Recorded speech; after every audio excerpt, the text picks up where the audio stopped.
মন চাইলেই ঝটপট এরম নরম তুলতুলে ক্যারামেল কাস্টার্ড পুডিং আপনিও তৈরি করে নিতে পারবেন, এবং কোনো ডিম ছাড়া আর বিনা ওভেনে।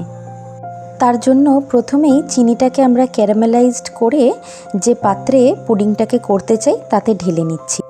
এরপর একটা বড় পাত্রে দুধ নিয়ে নিয়েছি এবং তার মধ্যে দিয়ে দিচ্ছি স্বাদ মতন চিনি, আর আগে থাকতে নর্মাল দুধেতে গুলে রাখা কাস্টার্ড পাউডার।